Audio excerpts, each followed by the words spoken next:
Hello, this is Mike Fauché, and in today's video, we're going to see how easy it is to use your Apple TV with Tailscale to create either an exit node to act as a private VPN or a subnet router so you can easily access all of your network devices when you're on the road. We'll go through each feature and explain what it does and how to use it. The subnet router feature was recently added to the Apple TV by the Tailscale team, and this is by far the easiest way I found to set up and configure a Tailscale subnet router. If you want to find out more about how easy it is to do this and how it works, then stick around for the rest of this video. Don't forget to like and subscribe if you find this useful, as it does help support the channel.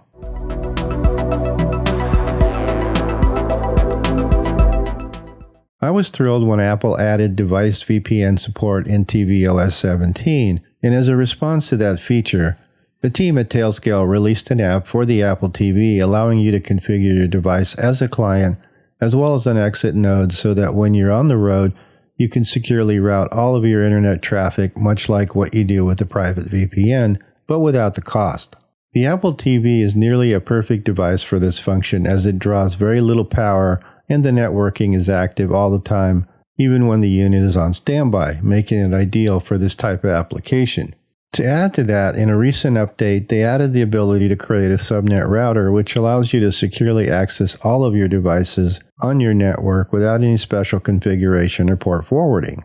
Let's install Tailscale on the Apple TV and see how easy it is to set up and configure both as an exit node as well as a subnet router. Like any other app for tvOS, simply go to the App Store and search for Tailscale and click on the app to install it. And when you're prompted, select Install VPN Configuration. You'll be prompted to add a configuration and go ahead and select Allow. The first time you connect, it'll give you a barcode so that you can log into your Tailscale account to authorize the device. If you don't currently have a Tailscale account, you'll need to create one first. There are 3 small steps when using the Apple TV as an exit node. The first part is pretty easy, and all you have to do is enable the exit node feature from the app in your Apple TV. This tells Tailscale that this device can be used as an exit node when needed. However, alone it won't do anything. The next thing is to authorize the device from your Tailscale admin console to be an exit node. To do this, log into your Tailscale admin account, find the device and select the triple dots and click on Edit Route Settings. Enable the exit node, and now this device should now be able to direct traffic through it from any other client. Logging into a client system at a remote location, when I go to whatsmyip.com, we can see that I'm in Monroe, California, connected to an L3 communications with an IP address that ends in 68. If I click on the Tailscale icon, go to Exit Node and select the Apple TV, this client will now be able to route all its traffic through the Apple TV and make it look like I'm actually at that location. To verify this, let's go back to whatsmyip.com and refresh the page. And now, as you can see, I'm in Northridge, California using Charter Communications with an IP address that ends with 195. This will work for any of our Tailscale clients, but you must be controlled at each client when you want to use it, as this isn't a global setting, but rather a client-by-client setting. This is important because, for example, there are times when you are in a different state or country and you want to appear as if you're local, and other times you may not want all the traffic going through your exit node. Now that we've seen how the exit node works, let's go into my favorite feature, which is the subnet router. In my opinion, this is by far the most useful and powerful aspect of Tailscale, and adding this to the Apple TV is a game changer for home enthusiasts who need to securely access other devices on their home network, but don't want to go through a complicated setup, use dedicated hardware, or go through a third party. Before we can see how easy it is to set up a subnet router, let's quickly go through what a subnet router is and what the use case for it is. When you set up and use Tailscale, you're effectively creating an overlay network, which is basically a separate layered network connecting all of your Tailscale clients together without connecting them to your LAN. Because the routing is all done from the Tailscale cloud, this network operates independently of your local LAN and does not require any special configuration other than installing and authorizing the app. Each client can connect to each other, but cannot reach your local LAN. The downside is when there are devices you want to reach on your local network that don't have an available app for it, you will not be able to reach these devices, and this is where the subnet router comes in.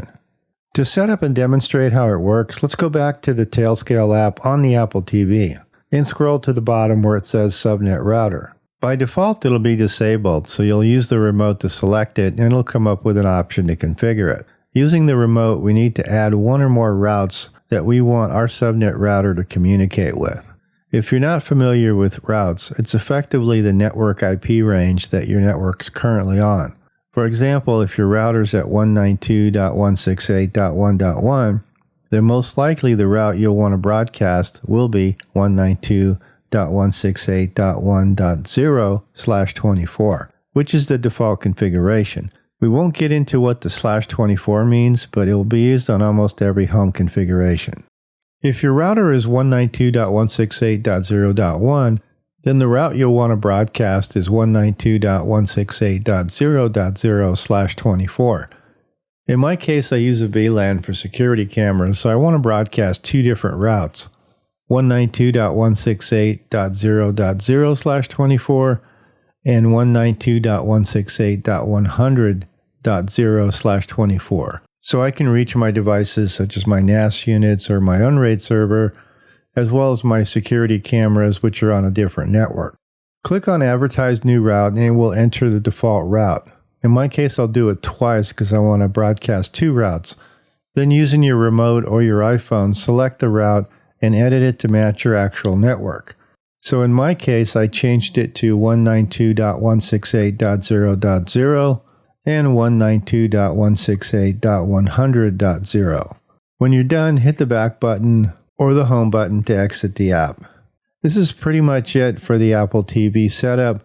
The last thing we have to do to enable the SubNet router is to activate it by going into the Tailscale admin console, again finding the device and selecting the triple dots. Edit the route settings just as we did before. This time it should show the route or routes that you created. Click on Approve or Approve All and save your settings. It will now show that you have active subnets under the device name. And now let's see how it works and give it a quick test. Logging into the same remote system I used for the exit node, let's verify that I'm still at my remote location. And as you can see, I'm still at my remote address in Monroe, California, connected to L3 Communications with an IP address that ends in 68.